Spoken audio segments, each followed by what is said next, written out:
नमस्कार मंडळी, welcome back to my channel Gupshup bandit. चला तर पाहूया श्री रामचरितमानस या पुस्तकाचा पुढचा भाग. श्रीहरींचे गुण, नाम, कथा व रूप हे सर्व अपार, अगणित आणि अनंत आहेत. तरीही हे पार्वती, मी आपल्या बुद्धीनुसार सांगतो ते आदराने ऐक. हे पार्वती ऐक.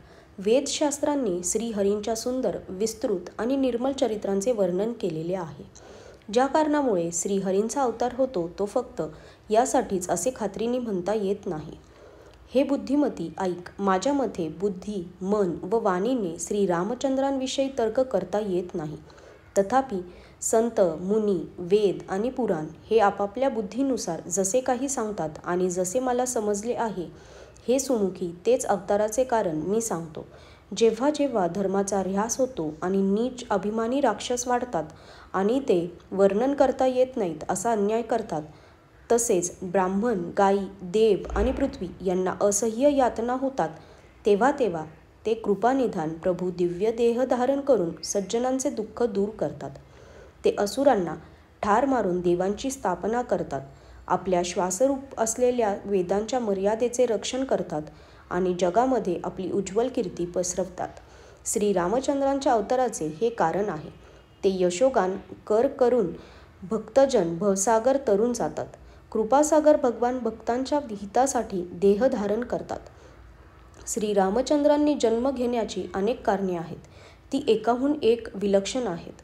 हे बुद्धिमती भवानी, त्यापैकी 1-2 जन्मांचे वर्णन मी विस्ताराने करतो. तू लक्षपूर्वक ऐक. श्रीहरींचे जय व विजय नावाचे 2 प्रिय द्वारपाल आहेत. त्यांना सर्वजण जाणतात. त्या 2 भावांना सनकादिकांच्या शापाने असुरांचे तामसी देह मिळाले.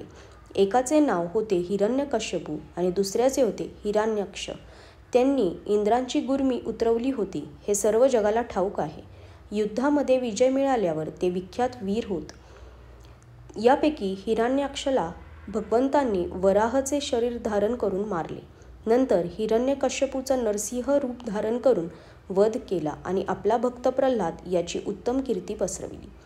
पुढे ते दोघं देवांना जिंकणारे आणि बडे योद्धे असलेले रावण व कुंभकर्ण नावाचे मोठे बलवान व महावीर राक्षस झाले. त्यांना संपूर्ण जग जाणते.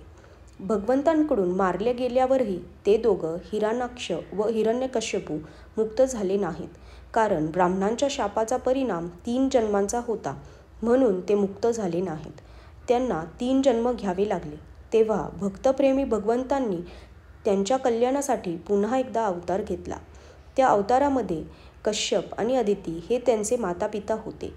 तेच पुढे दशरथ व कौसल्या या नावाने प्रसिद्ध झाले. एका कल्पात अशा प्रकारे त्यांनी अवतार घेऊन जगामध्ये पवित्र लीला केल्या.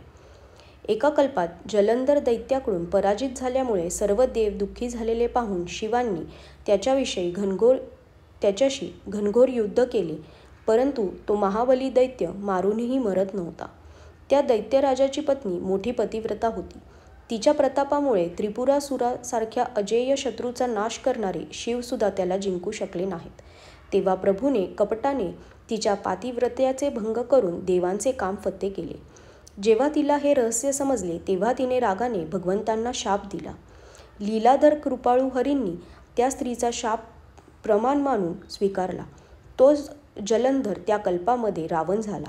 त्याला श्रीरामचंद्रांनी युद्धात मारून परमपद दिले. एका जन्माचे हे कारण होते. त्यासाठी श्रीरामांनी मनुष्य देह धारण केला.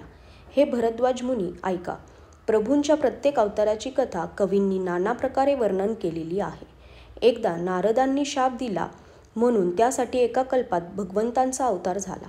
ही गोष्ट ऐकून पार्वती मोठी चकित झाली आणि ती म्हणाली, नारद तर विष्णू भक्त आणि ज्ञानी आहेत, मग नारद मुनींनी भगवंतांना का शाप दिला?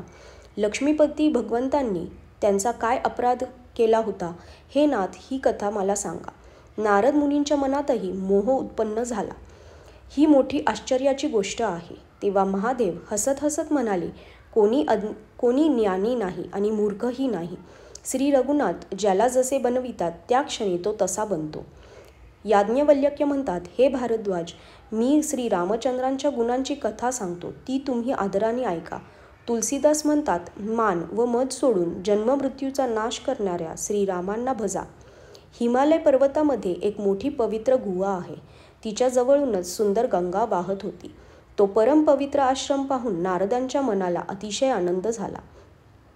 पर्वत, नदी आणि वनाचे सुंदर विभाग पाहून नारदांना लक्ष्मीकांत भगवंताविषयी प्रेम वाटू लागले. भगवंताचे स्मरण करताच त्यांच्या नारदांच्या शापाची गती दक्ष प्रजापती नारदांना शाप दिला होता म्हणून ते एका जागी थांबू शकत नव्हते. थांबली आणि त्यांचे मन स्वभावतःच निर्मळ असल्यामुळे त्यांची समाधी लागली. नारदांची स्थिती पाहून देवराज इंद्र घाबरले. त्याने कामदेवाला बोलावून त्याचा आदर सत्कार केला आणि म्हटले, माझ्या कल्याणासाठी तू आपल्या सहाय्यकांसह नारदांची समाधी भंग करण्यास जा. हे ऐकून कामदेव मनात प्रसन्न होऊन निघाला. इंद्राच्या मनात भीती वाटत होती की देवर्षी नारदांना माझ्या पुरी अमरावतीचे राज्य हवे आहे. जगामध्ये जे कामी व लोभी असतात ते दुष्ट कावळ्याप्रमाणे सर्वांना घाबरतात. ज्याप्रमाणे मूर्ख कुत्रा सिंहाला पाहून वाळलेले हाड तोंडात धरून पळत सुटते, त्या मूर्खाला वाटते की आपले हाडरक सिंह पळवून नेईल, त्याप्रमाणे इंद्राला नारद आपले राज्य हिरावून घेतील असा विचार करताना लाज वाटली नाही. आजच्यासाठी धन्यवाद.